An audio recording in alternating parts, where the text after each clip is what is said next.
嗱，以後要注意啦，啱啱買翻嚟嘅豬肉啊，冇直接擺落冰箱度啦，咁樣做啊係錯噶。多做呢一步啊，就算係擺1年都唔會壞噶，仲可以保持好新鮮嘅狀態。今日咧，我將呢個好方法分享俾大家，真係好實用噶。平時大家保存豬肉咧，可能真係擺個膠袋1包啊，直接擺落冰箱度，咁樣做啊係唔啱噶。咁樣做咧，啲豬肉啊唔單止容易流失水分，仲會滋生細菌，上面咧仲會結霜。解凍之後咧，啲豬肉冇晒彈性。冰箱咧仲會有一陣怪味啊！我同大家分享一個好方法，用呢個方法保存豬肉啊，就算係擺1年都唔會壞噶，口感咧同新買嘅一樣，係咁新鮮噶。唔想之後搵唔翻呢條視頻啊，記住點讚同埋收藏起身啦，仲可以轉發俾身邊嘅親朋好友啊！第一步，用高度白酒塗喺豬肉上面，要塗到全面均勻，咁樣可以殺菌消毒。第二步，再塗一層食用油，咁樣可以鎖住水分，防止豬肉啊變腥變柴。第三步，用保鮮膜包好，如果打算放耐啲啊，可以加多一層保鮮帶啊，跟住就可以直接擺到冰箱凍起嚟啦，1年啊都唔會壞噶。各位街坊注意啦，煮綠豆湯啊，究竟係凍水落鑊定係滾水落鑊呢？我夠膽講啊，99%嘅人呢，呢一步啊都做錯晒啦。唔怪得知你煮出嚟嘅綠豆湯呢，唔係夾心就係唔出沙啦，一啲啊都唔好飲啊！你係咪都成日煮唔好綠豆湯呢？一係煮半日啊都唔開發，一係呢湯食紅晒，一啲都唔脆落，飲落口咧完全冇沙律嘅口感。今日咧我就將自己煮咗38年綠豆湯嘅經驗同技巧啊，免費分享俾各位街坊啦。經查找咗搵唔翻呢個方法咧，可以先點個小紅心啊，收藏起身啦，亦都可以轉發俾身邊中意整美食嘅屋企人同朋友們啦。首先係處理啲綠豆用滾水浸10分鐘。再擺落冰箱度急凍2個鐘，呢個就係綠豆快速開花嘅關鍵啦。利用就冷就熱嘅原理啊，等綠豆表面快速爆開，煮嘅時候呢，幾分鐘就出晒沙啦。以後都唔使煮半日都煮唔爛啦。咁樣煮出嚟嘅綠豆湯清甜鮮糯，解暑又解滯啦。唔理係常溫飲定係冰鎮飲啊，都超正噶。老人家同細路仔咧都超中意啦！關注我，學更加多嘅實用秒食小妙招啦！各位街坊注意啦，呢個係年夜飯好火嘅雪梨生食法，特別係臨近過年，細路仔好容易上火、口乾食燥嘅年夜飯餐體上咧，仲係大魚大肉嘅，一定要試下呢個配方啊！清甜滋潤又解滯啊！大人細路仔都搶住食啊！我分享嘅呢個做法啊，非常之簡單，只要識煲滾水就可以一次成功啦！一齊嚟睇睇我係點做噶啦！去皮嘅雪梨切成片。之後咧，再將佢切成丁，切好之後倒入鍋度，加入適量嘅老冰糖，1小把枸杞，加入500毫升嘅清水，開中細火先煮佢15分鐘，將雪梨嘅味道啊煮出來。有啲朋友中意安靜咁睇視頻，但係咧可以幫我點個小紅心，繼續睇落去。一個紅心對你嚟講啊，可能唔算咩，但係對我一個廚師嚟講咧，鼓勵同支持啊，都係好大噶。我祝各位街坊啊，新嘅1年啊，1冇病，2冇災，心有喜，4來財啊，5福臨門全家樂，樂樂大順笑開懷啊！再倒入1包秋梨膏粉，佢嘅配料表好公正噶，老人同細路仔咧都可以放心食。再次攪拌均勻，煮開之後倒入公正嘅容器中，自然攤凍就凝固啦。再切成細塊，清涼爽口嘅秋梨膏果凍咧就做好啦，清甜滋潤彈牙，好食過你餐台上面嗰盤扣肉啊，多多聲啦！年夜飯嘅餐台上啊，一定要俾屋企人安排上啦。呢個秋梨膏粉咧，我就擺喺視頻左下角啦。趁住廠家搞緊活動，帶翻幾包翻去，直接整起身啦。話俾大家知一個秘密啊，雪梨你唔好齋用嚟煲糖水啦。學我咁樣食啊，即刻清熱解滯啊！過年期間，大人細路仔食埋啲大魚大肉，食到成肚油啊，喉嚨乾蒸蒸嘅。聽我講啊，試下呢個雪梨嘅生食法，保證全家人當你係大廚啊，爭住食到係舐舐脷啊！首先將個雪梨咧去皮切片啊，再切成雪梨粒，唔使切到好似繡花咁噶，隨意少少啊，有口感先至係靈魂啊！跟住倒入個鑊度，加2粒老冰糖，1把枸杞，跟住倒入500毫升嘅清水，然後中細火煮佢15分鐘啊，將雪梨啲味啊煮出來。咁我每日喺呢度咧分享甜品嘅小技巧，唔係話想你發達啊，係想你食得健康啊嘛。如果你睇到呢度仲未劃走嘅，證明我哋有緣啊！可唔可以點個小紅心啊？鼓勵一下呢？唔該晒咁多位啦，祝大家每日好似開籠咗咁開心啊！重點嚟啦，倒入1包呢個秋梨膏粉，出邊啲秋梨膏呢，一係甜到漏，一係呢成堆嘅添加劑啦。你睇下呢包嘢配料表好公正噶，老人家細路仔食得放心啊。然後呢，將佢攪勻煮開，倒出嚟等佢自然去凝固。你睇下切成呢個大大嘅細塊啊，晶瑩剔透。呢個清涼爽口嘅秋梨果凍呢，清甜滋潤彈牙。好食過你餐台上面嗰盤扣肉啊，多多聲啦！呢個秋梨膏飯呢，我就擺喺視頻左下角啦。趁住搶家九減活動，帶翻幾包翻去，直接整起身啦。俗話說，立秋之後多吃蓮藕勝過吃肉，但99%的人都不知道，蓮藕直接下鍋炒，那就是大錯。今天分享一個飯店大廚的做法，做法簡單又更好吃。首先把蓮藕的外皮剝掉，再切成薄片。鍋中水開，把蓮藕倒進去，加一勺白醋，防止氧化變黑，還能使蓮藕的口感更加脆爽。這個小技巧您可要收藏好了，煮個1分鐘後撈出來。小周每天都會分享一個家常菜做法，其實點不點紅心都沒有關係，只要你們能學會就行了。鍋中油熱，下點五花肉，把五花肉煸炒出油脂，放蒜末，能吃辣的可以放點辣椒，調味只需要放1勺。這個很多飯店都在用的乾鍋醬，它是大廚調製好的，不含防腐劑。平常用它做乾鍋雞、乾鍋肥腸、乾鍋手撕包菜，各種乾鍋菜味道都很好吃，有辣和不辣2種口味，老人孩子可以放心的吃。我把它放在左下角的鏈接裡面了，有需要的家人可以去購買。這個時候倒入蓮藕，開大火翻炒均勻，把醬料的香味和蓮藕的香味炒出來，這樣吃起來才會更香。這樣做的蓮藕清脆爽口又下飯，拿2斤牛肉我都不換，學廢了，趕緊做一份嘗嘗吧。很多人炒牛肉都是直接就下鍋炒，難怪你做的牛肉又老又硬，一點都不好吃。今天分享一個既簡單又更好吃的做法，只需要看一遍就能學廢。今天牛肉漲價了，1斤要20，不知道你們那邊有沒有這麼貴？先給它切成薄片，然後加點蔥薑水，老抽蠔油，少許的澱粉，先給它抓半個1分鐘，然後再放點食用油，鎖住牛肉的水分，醃製10分鐘。準備一點青椒，把它拍扁，切成小段，再直接倒入鍋中，不需要放油，只需要放1小勺鹽，給它慢慢的煸炒，邊炒邊按壓，壓出辣椒的香味，然後盛出來備用。小周每天都會分享一個家常菜做法，其實點不點紅心都沒有關係，只要你們能學會就行了。鍋中油熱，把蒜片、小米辣炒出香味，然後倒入醃好的牛肉，這時候一定要開大火，像我這樣把它滑至8成熟，最後倒入青椒，放少許的生抽調味，開大火把味道翻炒均勻，炒出香味就可以出鍋了，是不是非常簡單？這樣做的牛肉又嫩又滑，跟飯店的一樣好吃。學會了，趕緊做一份嘗嘗吧。我告訴你啊，以後要是做乾鍋花菜，記住千萬不要焯水，只需要學會我這個做法，做出來的花菜好吃又下飯。首先，花菜用左手撕成小朵，加1勺鹽，然後加清水浸泡10分鐘，這樣能有效的去除裡面的蟲卵和髒東西。炒花菜千萬不要焯水，也不要過油，那樣太浪費了。你只需要像我這樣慢慢煸炒，把花菜的水分炒乾，盛出備用。小周每天都會分享一個家常菜做法，其實點不點紅心都沒有關係，只要你們能學會就行了。另起鍋下，五花肉煸炒出油脂，再放蒜片、小米辣。重點來了，調味就是放1勺這個很多飯店都在用的乾鍋醬，它不添加防腐劑，可以放心吃，還可以用它做乾鍋雞、乾鍋排骨，隨便炒個青菜都非常好吃。我把它放在左下角的鏈接裡面了，有需要的家人可以點擊鏈接去購買。炒出醬香味後，倒入花菜，大火翻炒入味，再撒上1把大蒜葉，翻炒均勻即可。這樣做的乾鍋花菜比飯店的還好吃，學廢了，你也做來嘗嘗吧。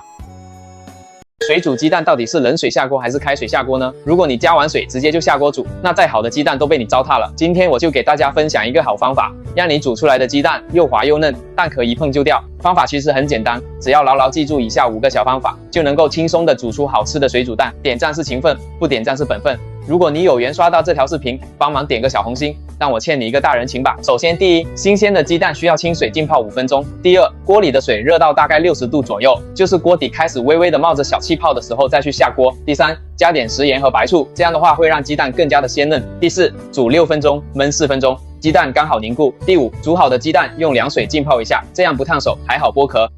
話俾大家知一個秘密啊，煮粟米如果你直接掉落水去煮啊，咁就大錯特錯啦，營養肯定流失1大半啊！今日呢條片咧，同大家講得清清楚楚，玉米究竟係煮住就食咧對身體好啊，定係蒸住食咧更加好咧？水煮同清蒸差別究竟有幾大啊？睇完呢條視頻，你以後都唔會再食錯啦。點讚係懲罰，唔點讚咧係本分啦。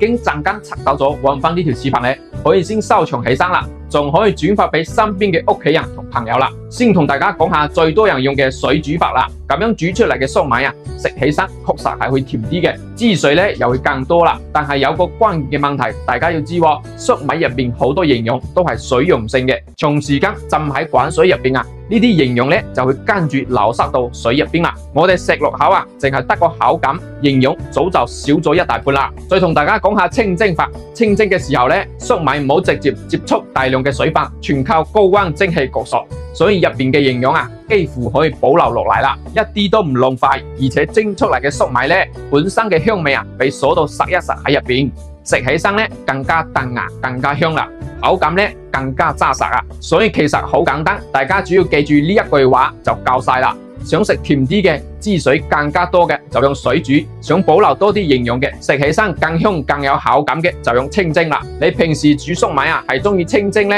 定係水煮呢？評論區話我知，睇下邊一派嘅人更加多啦。煮麵嘅時候，如果等水滾咗啊，落麵嘅，咁最靚嘅麵啊都俾你搞壞啦。咁煮麵應該用凍水定係用滾水呢？好多朋友都中意食呢個麵噶，但係我咁講啊，99個人入邊呢，有98個啊都搞錯晒啦。喺屋企煮麵啊，加咩調料其實唔重要啊，你只需要記住我呢個方法啊，煮出嚟嘅麵呢就會爽滑彈牙啦，好食到啊係冇辦法形容啊。就算係冇加任何調料嘅清湯麵啊，大人同埋細佬哥呢都爭住嚟食啦。今日就以呢個經典嘅蔥油白麵為例，免費同大家分享我哋煮麵嘅秘訣啦。如果你煮出嚟嘅麵啊，成日都係黏皮皮，黐埋一嚿嘅一夾就斷嘅，小朋友點會中意食啊？你只要記住我呢4個關鍵點，睇完呢個視頻之後啊，你都可以煮出同我哋一樣好食爽滑嘅麵噶。記得幫我點個免費嘅小紅心同埋大拇指啊！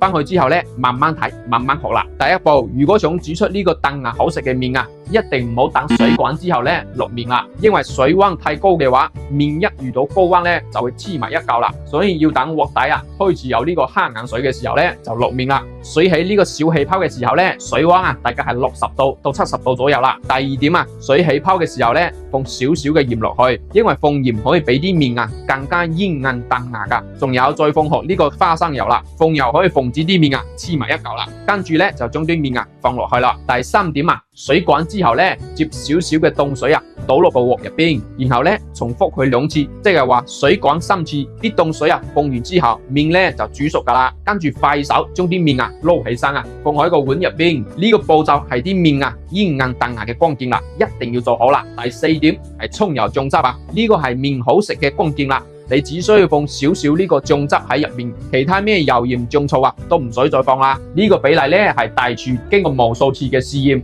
好多客人好評之後調出嚟噶。咁好多客人食咗呢個蔥油白麵之後呢，都會買翻3、5支啊翻屋企噶。調出嚟嘅蔥油白麵真係色香味俱全啦，好味道啊，停唔到口啊。如果你唔知呢個蔥油拌麵醬汁啊喺邊度買，出去買呢又驚麻煩又驚買錯喎，可以點視頻做下個噶。而家呢係仲有活動噶，快啲帶翻幾支啊去試一試佢啦。白灼蝦應該係凍水落鑊定係滾水落鑊呢？如果你淨係靠大火猛火去煮嘅話，最生猛嘅蝦都俾你嘥晒啦。咁樣煮出嚟嘅蝦呢，啲水啊又濁又多泡，而且啊肉質一啲都唔鮮甜。今日教你一個廣東人嘅做法，煮出嚟嘅白灼蝦呢又脆又滑又靚仔啊！咁呢條視頻呢會顛覆你對白灼蝦嘅認知啦。奉旨條視頻啊，以後揾唔翻啦，大家可以點個唔使錢嘅小紅心啊，收藏起身啦，亦都可以轉發俾身邊中意美食嘅親朋好友啦。方法非常之簡單，有3個關鍵嘅地方啦。首先第一個關鍵，水滾淥蝦，記住啊，煮10秒左右呢就可以啦。然後熄火浸煮翻1分半鐘左右，千祈唔好大火一直煮啊，因為時間太長啊，蛋白質呢會全部走晒出嚟啦，肉質呢會變得好好食噶，同埋呢冇咁鮮甜噶。第二個關鍵啊，煮蝦係唔放薑噶，我哋師傅教落呢係唔俾放薑噶，蝦呢係好怕薑噶，放薑呢就會令到肉質啊鬆晒啦。第三個關鍵啊，酒店大廚嘅秘訣啊嚟啦，浸煮完1分半鐘之後呢，落少少嘅鹽同埋糖啊，咁樣可以令啲蝦嘅顏色啊更加之靚仔啦，而且鮮甜度呢提升幾個檔次啦。再浸翻佢30秒呢就大功告成啦。咁樣煮出嚟嘅蝦呢，鮮甜爽口，彈牙又多汁啊！另外啊，仲要話俾你知一個秘密啦，以後雞買翻嚟呢，唔好成日白切或者係鹽焗啦。今日呢，用我呢個簡單嘅方法啦，整好食嘅黑衣雞。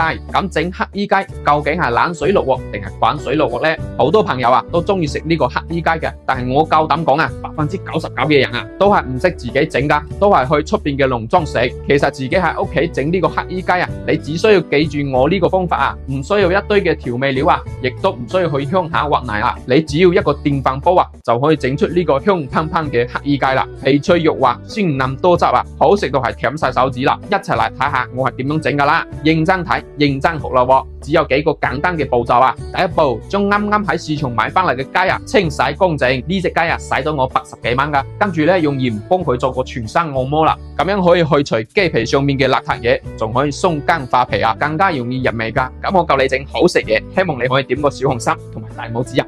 支持下我啦，唔該晒咁多位喎。之後將隻雞啊清水乾淨，用半隻檸檬啊幫佢塗完全身，咁樣可以去除雞嘅腥味啊，而且可以增加一層淡淡嘅檸檬香味添。第二步啊，拎起一壺滾水，兜口兜面咁淋落呢個雞身上，令到雞皮快速咁收縮，咁就得噶啦。呢個咧就係雞皮啊 Q 彈爽脆嘅關鍵啦。然後咧放呢個薑蔥、生抽同埋老抽啦。第三步啊係非常之關鍵嘅重點啦，喺屋企整黑衣雞啊好唔好食嘅關鍵咧就係一定要放一包呢個靈魂調料啊。秘製嘅搖雞飯啦，佢係帶住精心配置而成噶，鹹香度咧啱啱好啦。放咗佢，其他咩味精啊、糖啊都唔使放啦。然後咧倒翻一盒花生油，裏裏外外塗抹均勻啊，醃製佢30分鐘啦。第四步，電飯煲底啊鋪上呢個薑片同埋蔥段，再放入醃好嘅雞啦，剩低啲熱料汁啊唔好嘥啊，一齊加上去，唔需要加一滴水啦，撳翻個煮飯劑煮佢30分鐘。你睇下咁樣整嘅黑衣雞啊，真係色香味俱全啊，鮮嫩多汁啊！你食嘅時候咧，記得生好門窗喎，唔係嘅話，隔籬鄰居聞到啊，都會過嚟同你爭食噶。如果你唔知呢個秘製嘅搖雞飯啊喺邊度可以買，出去買咧又驚麻煩又驚買錯嘅，你可以點視頻啊，左下角啊，我已經放喺入邊咧等你噶啦。趁而家仲搞緊活動啊，嗱嗱聲帶翻屋企啊，試一試佢啦。白灼蝦應該係凍水落鑊定係滾水落鑊咧？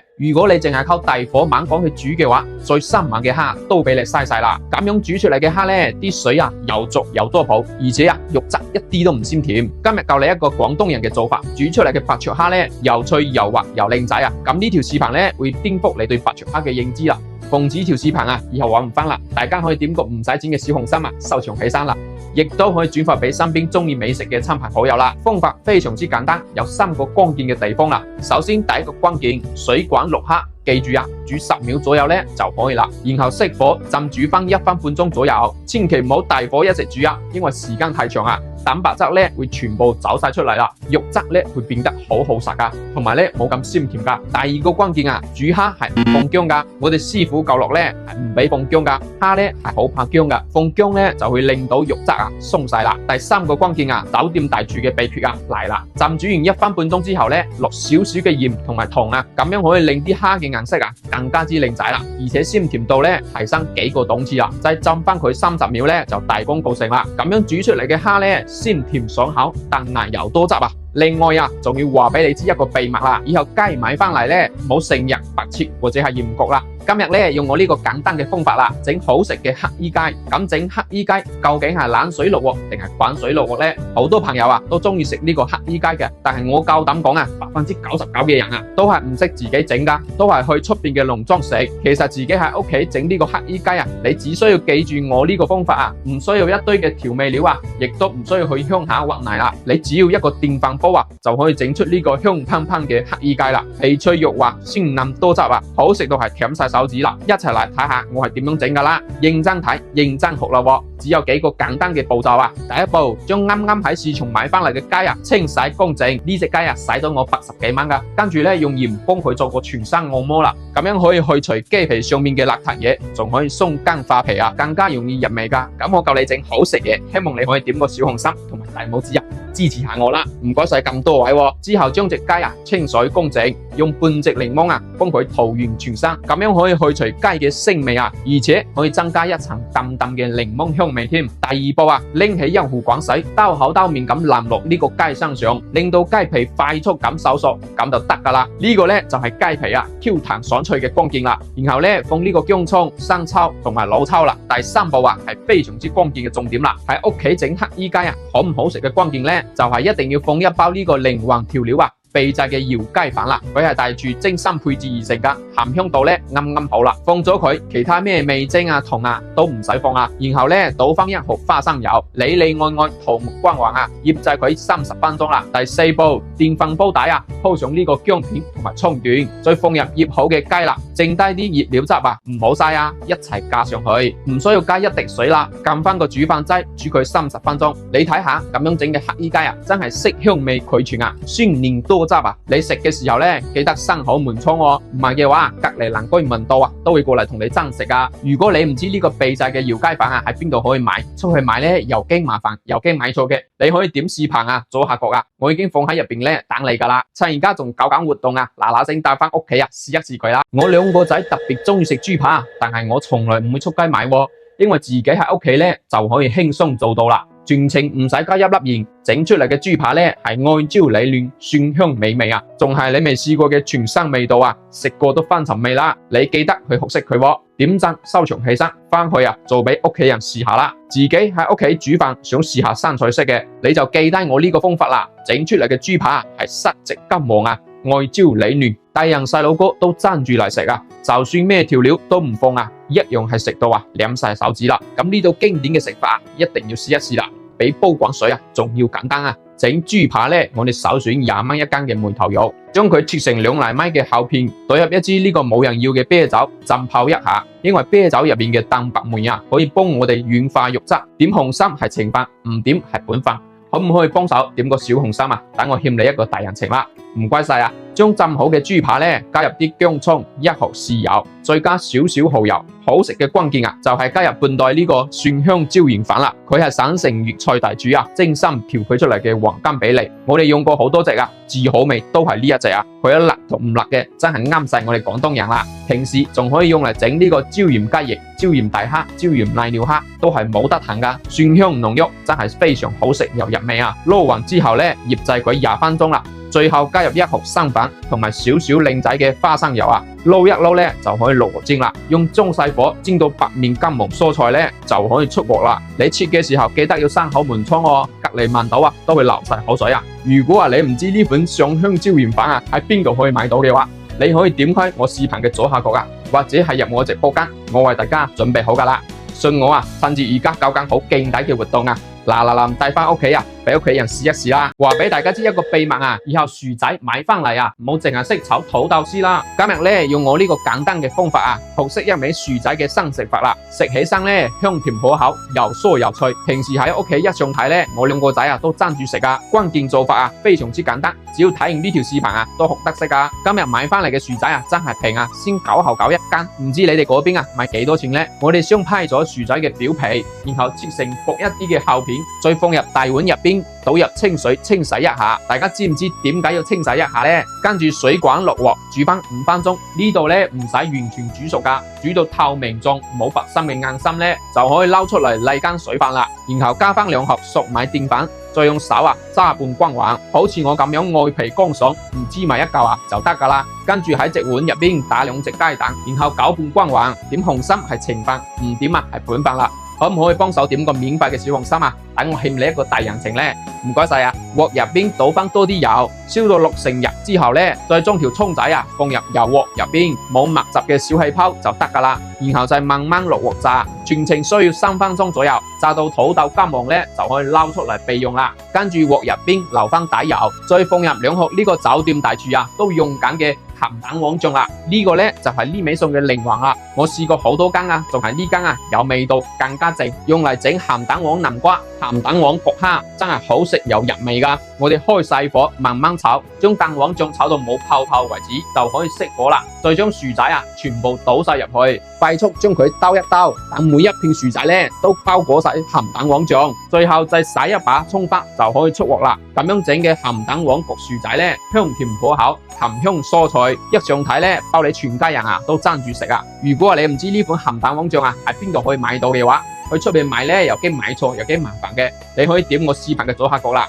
我為大家準備好噶啦。信我啊，趁住而家搞緊活動啊，嗱，帶翻屋企啊試一試佢啦。同大家講多最後一次啊，屋企食唔晒嘅生菜，千祈唔好直接擺落冰箱啦，90%嘅人都做錯晒啦，唔怪得知擺2日就發黑發霉啦，白糟蹋晒啲食物啊！生菜幾乎家家都會買，整沙拉、漢堡都超方便噶。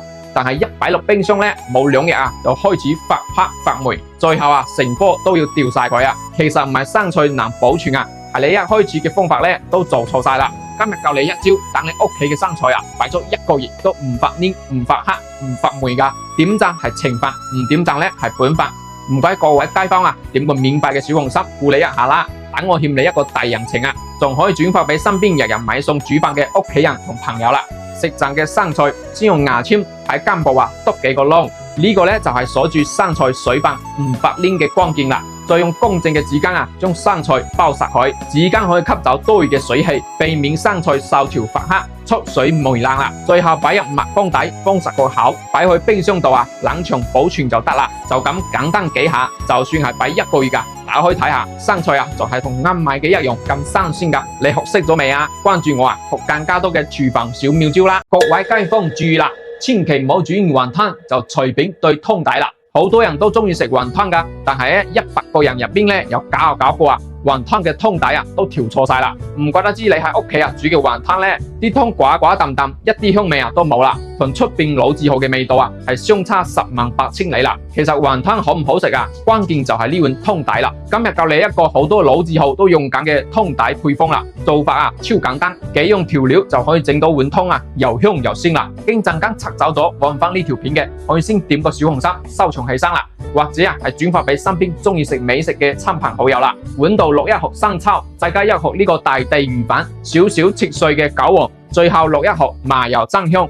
呢個靈魂底料就搞掂啦。鍋入邊水燒滾，淥雲湯煮熟佢，千祈記住啦，唔好另外用清水去沖個湯底啦，直接滗2盒煮雲湯嘅原湯，倒落調咗底料嘅碗度，呢個就係湯底好飲嘅關鍵啦。再將煮好嘅雲湯滗入去就得啦。咁樣整出嚟嘅雲吞湯鮮香味十足，一啲都唔寡淡一啖雲吞一啖湯，真係香到冇朋友啦！老人家同細路仔都超中意食用呢款大地魚粉整嘅湯底，唔單止配雲吞配餃子煮麵都係一樣正噶。我屋企嘅細路仔經常一個人食2碗噶，連湯底都飲到乾乾淨淨，個碗係甜到粒粒靚啊！如果你都想試下呢款大地魚粉，但係咧唔知喺邊度可以買到嘅話，我已經擺喺視頻左下角啦。趁住而家搞緊活動，快啲帶翻屋企試下啦！我2個仔特別中意食豬扒，但係我從來唔會出街買因為自己喺屋企咧就可以輕鬆做到啦，全程唔使加1粒鹽，整出嚟嘅豬扒咧係愛椒理嫩，蒜香美味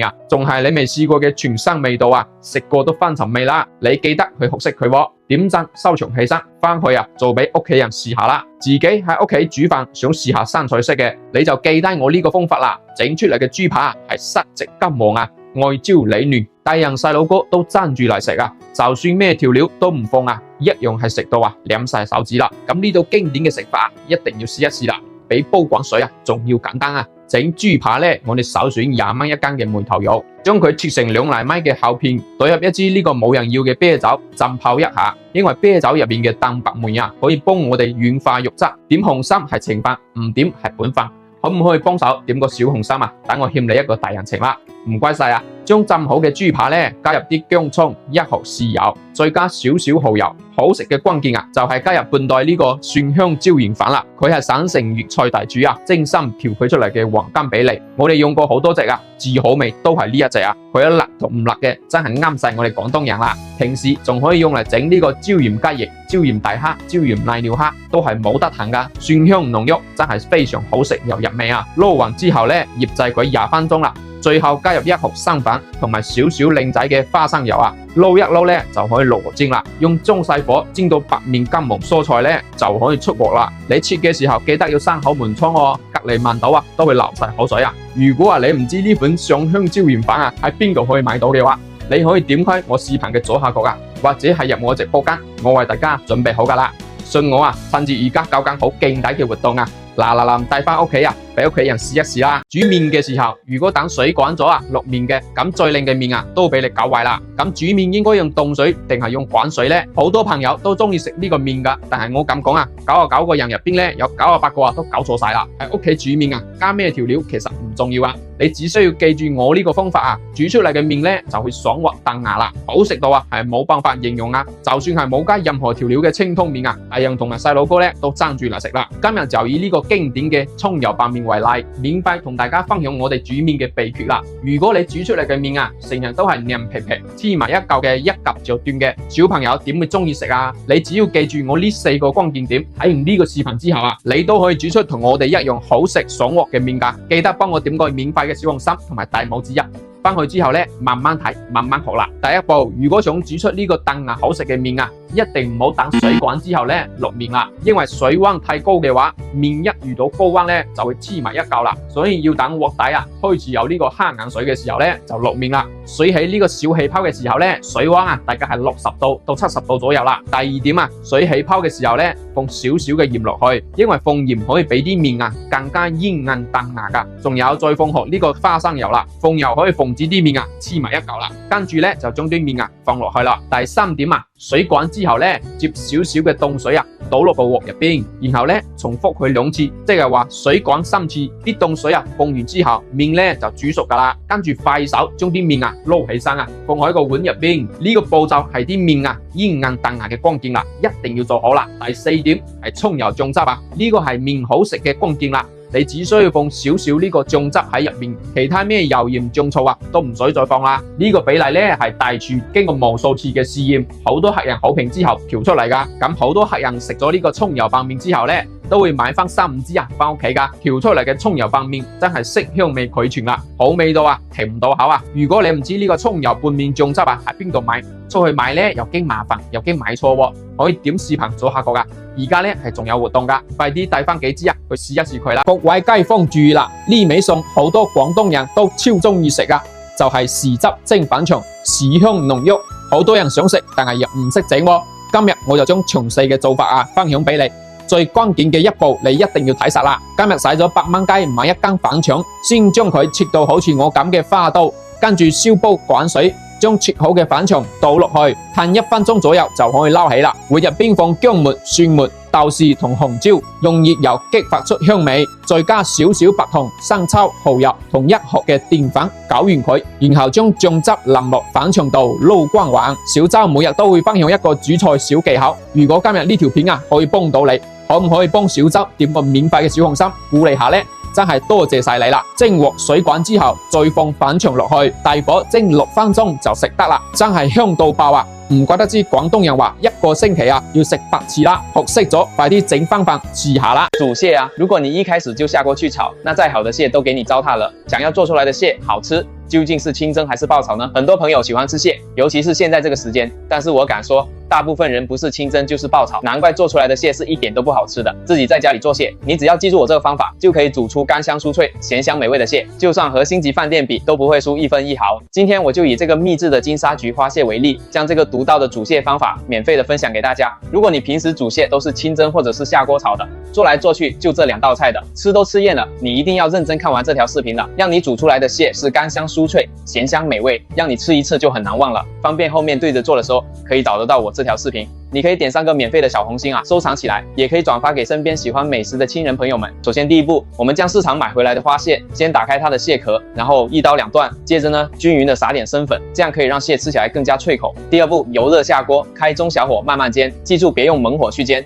煎到2面金黃脆口就可以撈出來備用了。最後第3步，就是做這個金沙菊花蟹的靈魂，一定要放這個鹹蛋黃醬，小火炒到它起泡泡之後呢，倒入螃蟹，最後翻炒均勻，讓鹹蛋黃的香味完全包裹住蟹的鮮味，這樣一道金黃酥脆、鹹香美味的金沙菊花蟹就大功告成了。你做夢都想不到啊，鹹蛋黃味道的花蟹原來這麼美味的，大人小孩都搶着吃。關鍵是這個鹹蛋黃醬是經過好多客戶一致好評的，用新鮮的海鴨蛋秘製而成的，放了它，其他調味料通通不用再放了。平時呢，我們還可以做鹹蛋黃焗大蝦、鹹蛋黃焗南瓜、鹹蛋黃雞翼都沒問題的。如果你們不知道這個秘製的鹹蛋黃醬在哪裡可以買到的話，出去買呢又覺得麻煩，又怕買錯的，你可以點我視頻左下角，趁現在是有活動的，抓緊帶回去試一試吧。你可要看好了，把豬肝放鍋裡蒸一蒸，出鍋瞬間變成一道經典美食，好多人都沒有這樣做過。一位70歲大爺就是靠着這道經典美食，在廣東1年買下2套房。今天的豬肝漲價了，要10塊錢1斤。豬肝中所富含的血水是非常多的，如果這些血水在清洗的時候處理不乾淨的話，將會導致烹飪出來的豬肝又腥又難吃。把豬肝放進鹽水中浸泡半個小時，這一步是為了更好的把豬肝裡面的髒東西和血水都泡出來，這也是豬肝腥味的主要來源。豬肝清洗之後，放2個八角、桂皮、香葉、乾辣椒，再加幾片生薑、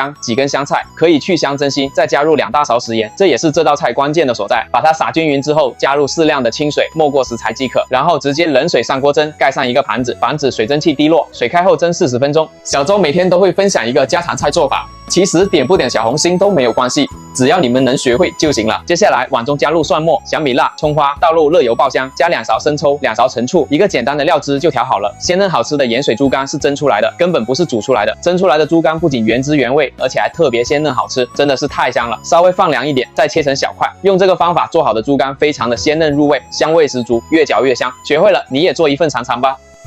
剛從冰箱拿出來的凍肉和凍蝦，千萬不要直接用水泡。今天教你們一個好方法，家裡面的凍肉凍蝦解凍之後跟剛買的一樣新鮮，記得幫我點個不用錢的小紅心。回家之後慢慢看，首先我們把蝦從冰箱裡拿出來，放在碗裡，加點鹽，再加點醋，接着呢再加點溫開水，浸泡5分鐘，這樣解凍出來的蝦跟新買的一樣新鮮。很多人以為牛肉腐竹包就是用牛肉和腐竹直接下鍋煮，那你就搞錯了，難怪你做的不好吃。今天教你一個方法，做出來牛肉嫩滑入味，腐竹也是吸滿了湯汁。今天我就把詳細的做法分享給你，關鍵的2個步驟您可要看好了。今天買了1斤牛肉，花了我30塊，太貴了。把牛肉切成薄片，不需要太薄，只需要薄厚均勻就行。切好的牛肉加生抽、1勺蠔油、適量的澱粉，再來1勺花生油，給它抓拌均勻，醃製10分鐘。泡腐竹有個小技巧，在溫水裡面加1勺鹽，這樣能快速的泡發，泡出來的腐竹還不會有硬心，然後在上面扣個盤子壓住。我每天都在分享做菜的小技巧，能不能點個小紅心鼓勵支持一下呢？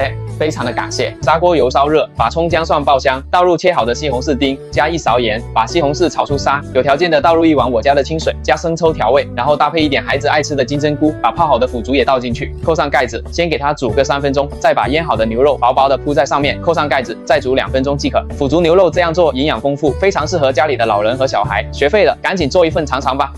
經常煮飯嘅人咧，要記住蒸菜嘅時間表啦。第一，蒸蟹15分鐘；第二，清蒸魚咧10分鐘；第三，水蒸蛋咧10分鐘啊；第四，蒸番薯20分鐘；第五，蒸生蠔8分鐘啊；第六，蒸雞蛋8分鐘；第七，蒸大蝦10分鐘；第八，蒸餃子15分鐘。記唔住嘅朋友咧，點讚收場，翻去慢慢睇啦。各位街坊注意啦，呢9種唔容易過期嘅食物啊，你知唔知啊？第一，蜂蜜唔過期，可以放心食啊。第二，豆類唔過期，放心儲存。第三，豉油唔過期，慢慢用啦。第四，黑朱古力唔過期，可以長期享用。第五，茶葉唔過期，放心食用啦。第六，芳香菇唔過期，放心烹飪。第七，白酒唔過期啊，越來越香咧。第八，水果乾唔過期，可以長期食用。經記唔住嘅朋友咧，點讚收場起身啦！大家平時煮荷包蛋的時候，是不是水開直接把雞蛋下鍋煮？這樣煮的雞蛋不僅蛋白容易散，而且整鍋都是泡沫。今天教你一招，煮出來的雞蛋不僅沒有浮沫，蛋白蛋黃不會散，非常適合做早餐。關鍵的2個步驟，您可要記好了。首先，我們用熱水把雞蛋浸泡1分鐘，這個是不起浮沫、不散黃的關鍵。然後把燒開的水關火先。接下來，我們慢慢打入泡好的雞蛋，這樣蛋白就開始慢慢凝固了，而且它會包住蛋黃，然後蓋上蓋子，燜個5分鐘就可以了。這樣煮出來的荷包蛋不僅形狀好看，而且是沒有浮沫的。你學會了嗎？白灼蝦應該係凍水落鑊定係滾水落鑊呢？如果你淨係靠大火猛講去煮嘅話，最生猛嘅蝦都俾你嘥晒啦。咁樣煮出嚟啲蝦啲水又足又多補，而且肉質咧一啲都唔鮮甜㗎。今日就教你一個廣東人嘅做法，煮出嚟嘅白灼蝦又脆又滑又靚仔啊！呢條視頻咧會顛覆你對白灼蝦嘅認知㗎。奉旨條視頻揾唔返啦，大家可以點個唔使錢嘅小紅心收藏起嚟啦，亦都可以轉發俾你身邊中意美食嘅親朋好友啦。方法非常之簡單，有3個關鍵嘅地方。首先第一個關鍵，水滾落蝦，記住煮10秒得啦，然後熄火冚蓋，浸翻1分半鐘左右，千祈唔好大火一直煮因為時間太長，蛋白質咧全部走晒出嚟，肉質咧會變得好實噶，同埋咧冇咁鮮甜啊。第二個關鍵，煮蝦唔放薑，我哋師傅教落唔俾放薑噶，蝦咧係好怕薑噶，放薑落去會令到啲肉質鬆晒啦。第三個關鍵，酒店大廚嘅秘訣嚟啦，浸煮完1分半鐘之後，落少少嘅糖同埋鹽咁樣做咧可以令到啲蝦顏色更加之靚，而且鮮甜度提升幾個檔次再浸翻30秒就大功告成啦！咁樣煮出嚟嘅白灼蝦鮮甜爽口，但牙又多汁無論炒咩肉千祈唔好直接落鑊去炒啦，咁樣嘅話咧肯定會黐鑊噶。多加呢一步炒咩肉都唔會黐鑊。首先咧，將個鑊擦乾水分，倒少少嘅底油，開大火揚下個鑊，要保證每個地方都用油咧揚到噶。燒熱到開始起煙嘅時候咧，轉細火，鑊裏面咧倒少少嘅冷油，就可以落肉去炒啦。呢個咧就係大家講嘅熱鑊冷油啦。就算係帶澱粉嘅肉都唔會黐鑊噶。煎魚、煎蛋都可以咁樣嚟用。呢個咧就係唔黐鑊嘅小技巧啦。記得點讚同埋收藏好啦。最後就係冇成日用呢個洗潔精去洗鑊啦，咁樣會破壞佢表面嘅油膜㗎。關注我學更加多嘅小技巧啦。各位街坊注意啦，食唔晒嘅餃子你千祈唔好直接放入冰箱冷凍啦，唔係嘅話，等你下次落鑊嘅時候啲餃子一煮就爛啦。冷凍之前只需要加多呢一步，就算係凍上1年再攞出嚟煮，佢都唔會開裂，亦都唔會破皮㗎。今日教你哋一個好方法啦，中意食餃子嘅老友記呢條視頻一定要認真睇晒啦。如果你已經記唔住可以先點讚收藏起身到時對住視頻做就得啦。亦都可以轉發俾你關心嘅家人同朋友們啦，防止你以後想對住學嘅時候揾唔返啦。首先我哋包完餃子之後先將佢放到冰箱凍上6個鐘大家要記住啦，千祈唔好凍太耐啦，唔係嘅話會將啲餃子皮凍裂㗎。跟住準備一盆冰水，將凍咗6個鐘嘅餃子放入冷水入邊，俾佢沖個凍水涼先啦。沖完涼嘅餃子好似打咗蠟咁樣而且含水量十足呢個時候再將餃子放入冰箱度凍10分鐘，凍完之後喺冰箱入邊攞出來。呢最後一步非常之關鍵啦。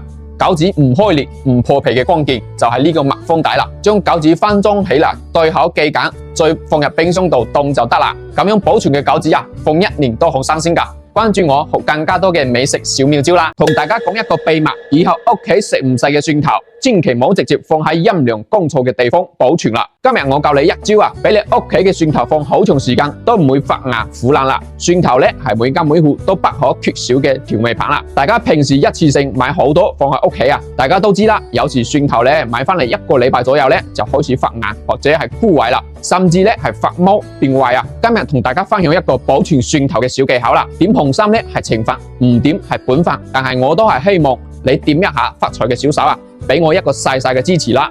等我欠你一個大人情啦，你都可以收藏起身，防止想對住做嘅時候揾唔翻呢條視頻啦。首先準備一張紙巾，加適量小蘇打，再加1盒食鹽，包裹起身，將紙巾疊好之後放喺蒜頭嘅袋入面，然後放一揸茶葉，最後將個袋口系緊，放喺陰涼乾燥嘅地方閉關保存。咁樣保存嘅蒜頭放好長時間都唔會發芽腐爛㗎，同新買嘅一樣咁新鮮㗎。大家學識咗未關注我學更加多嘅廚房小妙招啦。大家平時煮荷包蛋嘅時候係咪水滾直接落鑊煮咁樣煮出嚟嘅蛋唔單止蛋白容易散，仲成煲都係浮沫今日教你哋一招啦，煮出嚟嘅荷包蛋唔單止冇浮沫，蛋白蛋黃就唔會散，好啱當早餐食。首先我哋用熱水將隻蛋浸1分鐘，呢步係冇浮沫唔散黃嘅關鍵。然後將煲滾咗嘅水熄咗火，慢慢將浸好嘅蛋打入去，咁樣蛋白就會慢慢凝固啦，仲會包住蛋黃，跟住冚蓋焗5分鐘就得啦。咁樣煮出嚟嘅荷包蛋唔單止個形靚仔，仲完全冇浮沫。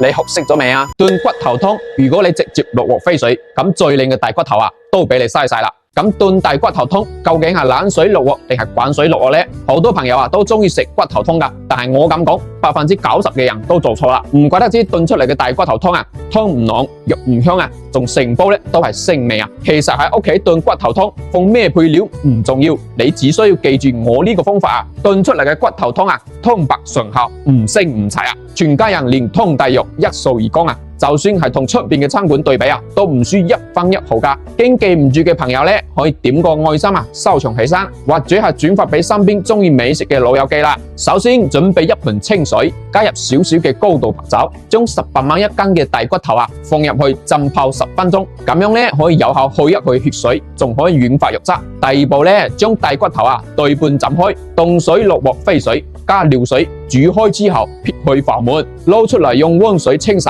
注意千祈唔好用凍水啦，呢個就係肉質唔老唔齊嘅關鍵啦。第3步，將洗乾淨嘅骨頭倒入鑊度，放幾片生薑，蔥就冇放啦，蔥同骨頭一齊燉會有一陣泥腥味㗎。第4步，加入滾水，冚上蓋燉1個鐘，再放入生肉燉10分鐘，調味就加啲鹽，上台之前再加啲枸杞、香菜同小蔥花啦，咁樣一道湯鮮美味、唔腥唔齊嘅生肉燉骨頭湯就做好啦，營養豐富，大人細路仔都中意食活咗30幾年直到今日先知道嘅廚房小技巧，學到就係賺到啦。各位街坊一定要記實啦。第一個，2個碗合埋一齊打唔開，用個匙羹輕輕敲下入邊個碗，即刻就分開啦。第二個，煮嘢嘅時候咧，成日會溢出嚟啊，只需要將兩隻筷子放入鍋嘅兩邊，咁樣鍋裏面嘅泡泡啊，再都唔敢溢出嚟啦。第三個，煮飯嘅時候唔小心煮成呢個爛飯啦，上面放嚿麵包啊，等2分鐘，水分就會被成嚿麵包吸晒啦。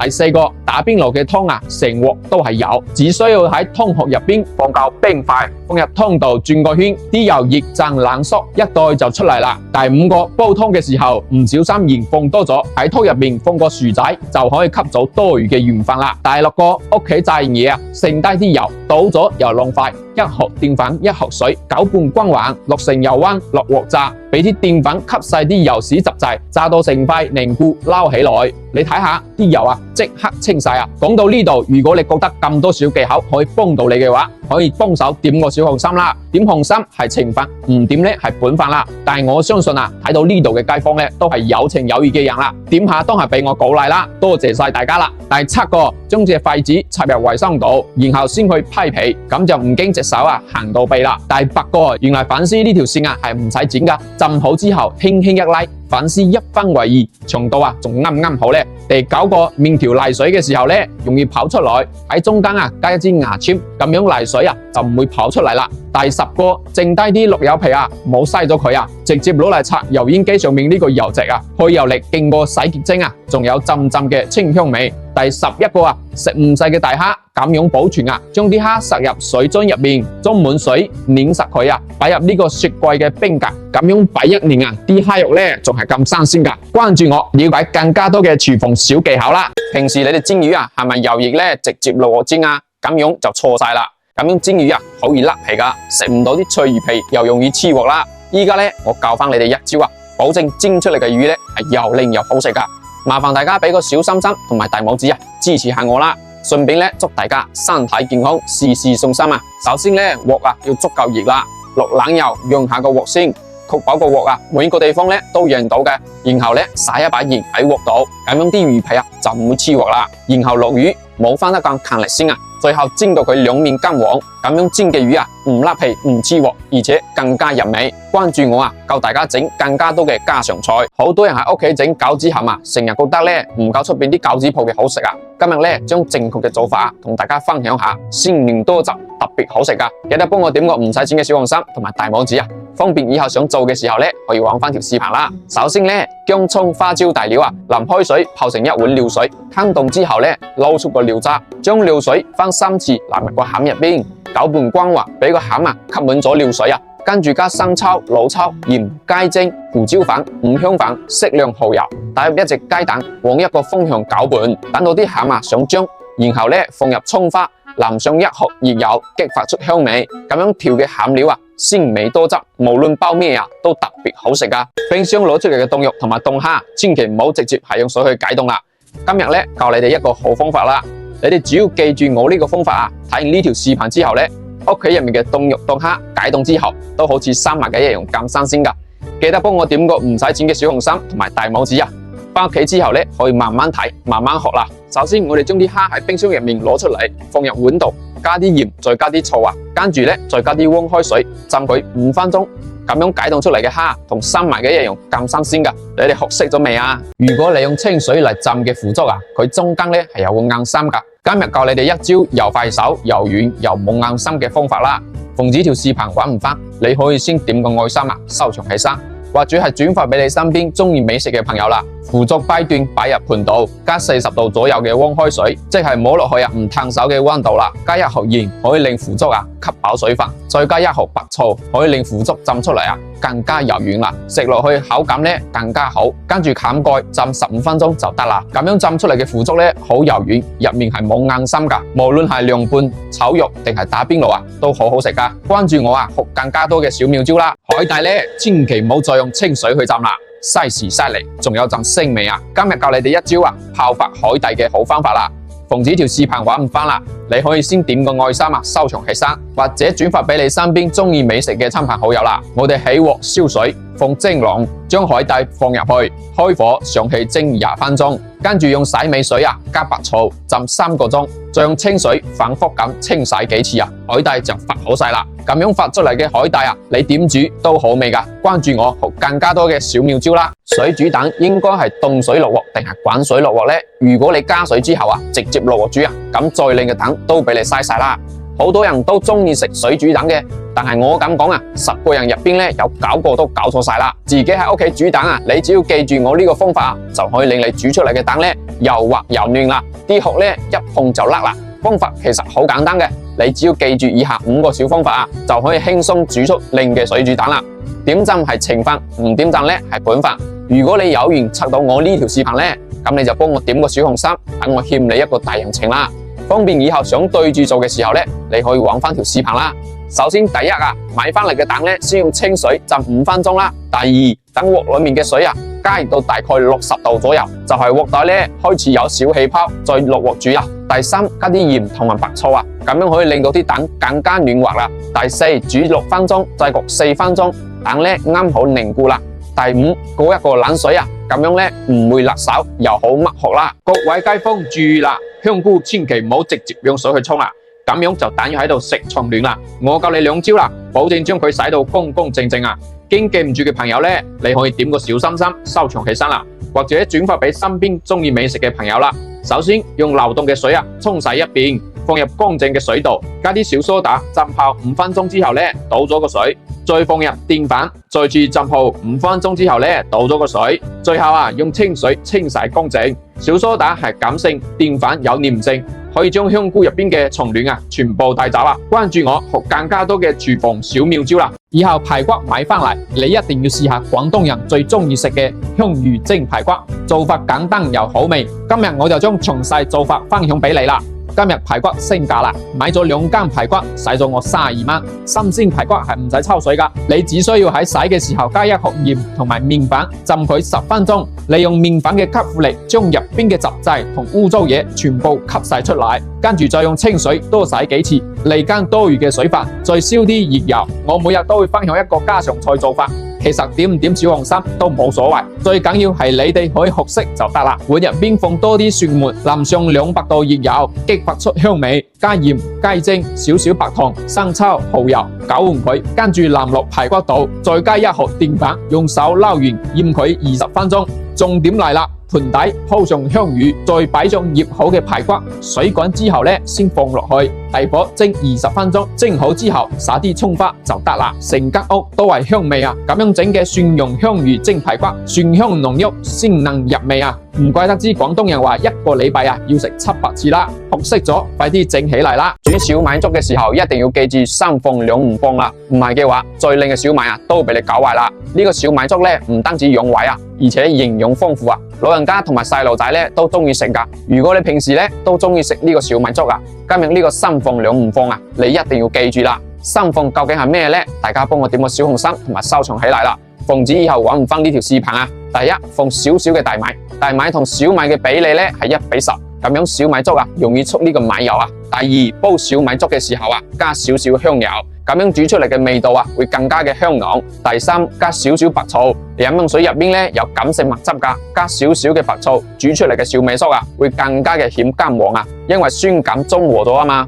2唔放係咩呢？第一，唔放凍水會影響口感噶；第二，唔放鹼會破壞小米嘅營養成分你記住咗未各位街坊注意啦，呢6種蔬菜食之前唔飛水就等於直接喺度食毒大多數嘅蔬菜係唔使飛水噶，就可以直接落鑊煮啦。但係呢6種蔬菜自帶毒素，需要先飛水唔理你哋今日俾唔俾小紅心，我都會分享俾你哋啦。建議大家為咗家人嘅健康再冷都唔好慳呢一步第一，西蘭花。菜頭密集入邊容易蟲壓菜蟲，特別能清洗，用淡鹽水浸泡15分鐘之後再飛水，時間唔好過長第二，木耳、泡發之後用熱水抽熟，時間唔好太耐。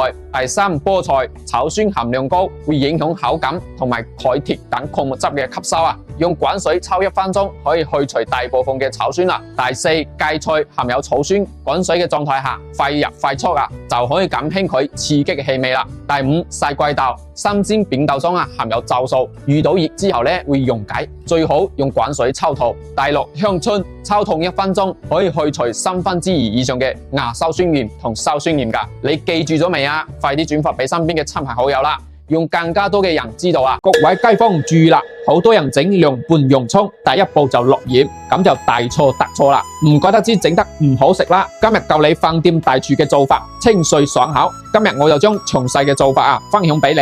最關鍵嘅2步，你一定要睇實啦。首先將洋葱切薄片，然後好似我咁搗散佢。切好嘅洋葱放入大碗度，撒少少嘅白糖，撈均勻，醃佢10分鐘。用糖醃過嘅洋葱可以去除佢嘅辣味食起身更加脆爽。我每日都會分享一個家常菜做法啦。其實點唔點小紅心都冇所謂㗎。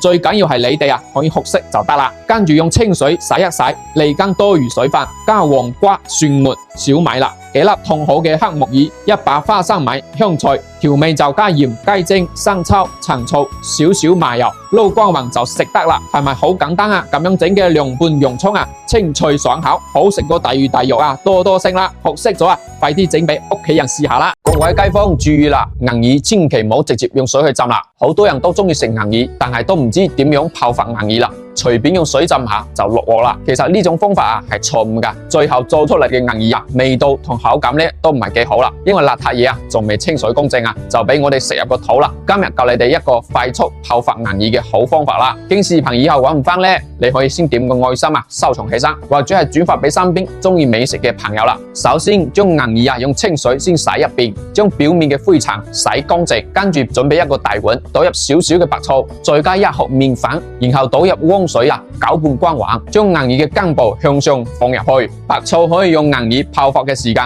縮短，麵粉可以將銀耳入邊嘅雜質同邋遢嘢排出嚟啦。5分鐘之後咧，銀耳泡得係又大又好啦。跟住反覆清洗幾分鐘，換一盆清水，將銀耳撕成小朵，再揸洗幾下，咁樣銀耳就徹底洗乾淨啦，可以落去煲湯啦。慳時又慳力，關注我學更加多嘅小妙招啦！煲豬油究竟係用水煲定係用油煲呢？好多人第一步就做錯晒啦！煲出嚟嘅豬油係又黃又黑仲有一陣腥臭味，炒出嚟嘅餸係又難食又腥臭想要煲出嚟嘅豬油又香又白保存嘅時間內，食起身仲冇任何異味嘅話，其實方法都好簡單㗎。你只要記住呢3個關鍵嘅步驟，尤其係最尾一個啦，非常之重要。今日咧，將我多年嘅經驗免費咁分享俾大家啦。相信以後煲出嚟嘅豬油可以又香又白擔心記唔住嘅朋友咧，可以點個讚收藏起身啦。翻屋企之後慢慢對住視頻做順便咧可以分享俾身邊嘅老友記啦。等大家一齊學起身煲豬油首選呢種豬板油先用刀切成細塊，溫水落鑊，加翻1盒料酒，煮翻3分鐘之後咧撈起身，用溫水清洗一次。記住一定要用溫水嚟清洗啦。然後起鑊將個豬油放落去，加翻1碗清水啦，跟住放蔥花，仲有少少薑片，大火煮到變成一個奶白色。等奶白色變成油，就可以將佢轉成細火啦，慢慢煲到啲油嘅顏色變得清澈見底，你就可以將啲油渣撈起身啦。呢個時候重點嚟啦，大家一定要認真睇晒呢條視頻啦。你要準備一個中油嘅砂煲啦，然後揸翻一把黃豆少少花椒，再加少少嘅鹽然後將煲好嘅豬油倒落去，擺喺個陰涼嘅地方等佢自然冷卻就可以啦。咁樣煲出嚟嘅豬油咧，你就算擺翻1年佢都唔會變質噶。你學識咗未啊？話俾大家知個秘密以後買雞蛋翻屋企唔好淨係識整水煮蛋或者係荷包蛋啦。今日試下我呢個簡單嘅方法整小朋友中意食嘅心靈配方馬拉糕啦，零添加、零奶油、零香精屋企有個鑊咧就可以整啦，唔使複雜嘅工具同埋步驟噶。整出嚟嘅馬拉糕咧係鬆軟香甜好食過出邊買嘅多多聲但係整呢個馬拉糕低筋或者係高筋麵粉點樣搭配先啱呢？好多朋友都中意食呢個馬拉糕噶，但係10個家長咧有搞過都唔肯自己整淨係識去街市買啲現成嘅，難食係一回事，最緊要係唔知入邊加咗咩嘢食得咧唔放心嘛。其實屋企整呢個馬拉糕好簡單噶，記住我呢個方法啊，唔使焗爐，有個鑊咧就可以整出呢個鬆軟香甜、賣相靚仔嘅馬拉糕啦。咁我教大家整呢個好食嘢，可唔可以俾個免費嘅小紅心支持下呢？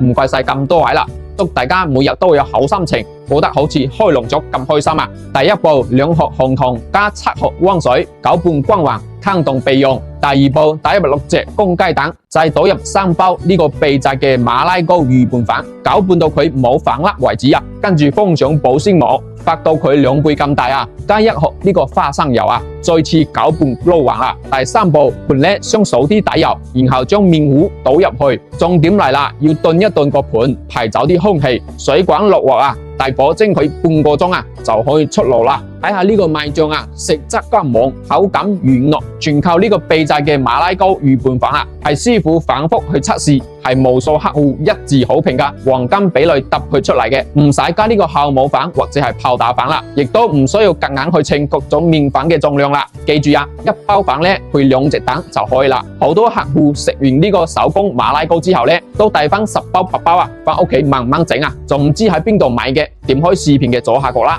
入邊咧已經備好晒啦。廠家搞緊活動，你嗱臨帶翻幾包啊，翻屋企試一試佢啦。各位街坊注意啦，屋企入邊嘅味精同雞精用完之後咧，千祈唔好出去買啦。嗱，我教你哋喺屋企啊，可以做出健康無添加嘅味精啦，自己做嘅可以放心食啊。首先咧，我哋往香菇入邊放1盒麵粉。麵粉嘅吸附能力強，可以快速咁洗咗香菇上面嘅邋遢嘢啊！我哋攞把鉸剪將香菇剪成細絲，盡量啊剪細一啲啊！鑊裏面唔需要放油，倒入香菇絲，我哋用細火啊慢慢炒，唔使炒太光噶，輕輕一燜就斷嘅程度就得啦。可以裝喺個碗入邊備用，跟住倒入100克嘅生水蝦皮啊！蝦皮含有豐富嘅鈣同埋蛋白質啊，細路仔經常食啊，好處非常多噶。再用細火咧炒2分鐘，炒到啲蝦皮同紫菜一燜就碎，然後將炒好嘅香菇打成粉，將蝦皮同紫菜倒入一齊打成粉啦，純天然嘅自製味精就做好啦。煮麵嘅時候咧，放上1盒，加一啲蔥花，再放生抽同香油，其他調味料都唔需要再放啦。啲湯啊，鮮甜有營養啊，你學識咗未啊？各位街坊注意啦，葡萄千祈唔好直接用清水去洗啦。好多人都中意食葡萄嘅，但係咧好多人都唔知點洗葡萄啊，隨隨便便用水沖下就可以食啦。其實呢種方法係錯誤噶，咁樣洗出嚟嘅葡萄咧，食咗千祈要小心啦，因為農藥同邋遢嘢啊，仲未清水乾淨，就俾我哋食入肚入邊啦。今日咧教你哋一個洗葡萄嘅好方法啊，防止條視頻咧搵唔翻啦，你可以點個小紅心咧收藏起來先，亦都可以轉發俾身邊中意食葡萄嘅朋友啦。首先咧將葡萄用鉸剪剪落來，放入盤度，加啲麵粉，然後再用清水清洗啊。咁樣清洗嘅葡萄咧，乾淨又衛生啦。關注我，學更加多嘅小妙招啦。同大家講最後一次啦，大米千祈唔好再猛力咁搓洗啦，9成9嘅人咧都做錯晒啦。唔怪得知你煮嘅飯咧唔香又黐埋一嚿啦，營養仲全部流失埋啊！點解酒樓飯店嘅飯咧粒粒分明又香又彈啊？自己喺屋企煮啊就黐氹氹，一啲米香啊都冇啦。關鍵根本唔係米，係你洗米嘅方法啊錯晒啦。今日教你正確嘅做法，喺屋企啊都可以煮出酒樓級嘅靚飯啦。經拆走咗搵唔翻呢條視頻，可以點個小紅心收藏起身啊，或者係轉發俾身邊中意煮飯嘅家人朋友啦。好多人洗米一上手咧就搏命咁搓啦，以為咁樣先洗得乾淨，其實啊係大錯特錯啦。米表面咧有一層天然嘅米香同營養噶。大力搓洗會搓走啲香味，整爛米粒嘅結構，煮出嚟嘅飯咧一定係黐埋一嚿噶，做唔到粒粒分明啊！正確做法好簡單，米加清水，用手輕輕翻2-3下，洗走啲浮沉雜質就得啦。倒咗水再重複1-2次就夠啦，千祈唔好搏命咁洗啦，咁樣洗出嚟嘅米咧，煮出嚟嘅飯啊，米香超濃，粒粒分明，口感又彈牙喎，好食啊，又唔會流失營養喎。你記住咗未啊？關注我，學更加多嘅廚房實用小妙招啦！各位街坊注意啦，西蘭花千祈唔好直接用水去沖啊，咁樣就等於喺度食蟲卵啦。我教你2招啊，保證將佢洗到乾乾淨淨啦。如果經視頻以後搵唔翻咧，你可以點個小紅心收藏起身啦，或者係轉發俾身邊中意美食嘅親朋好友啦。第一招就係麵粉加鹽啊，喺碗裏面放1盒鹽，2盒麵粉。麵粉咧可以吸走西蘭花上面嘅蟲卵同埋邋遢嘢啊，倒入水抹過西蘭花，浸佢8分鐘，再用清水沖洗乾淨就得啦。第二招鹽加白醋啊，西蘭花入邊咧放一毫鹽，倒入水沒過西蘭花，跟住咧倒少少嘅白醋，然後咧用手搓幾下就搞掂啦。關注我學更加多嘅煮飯小妙招啦！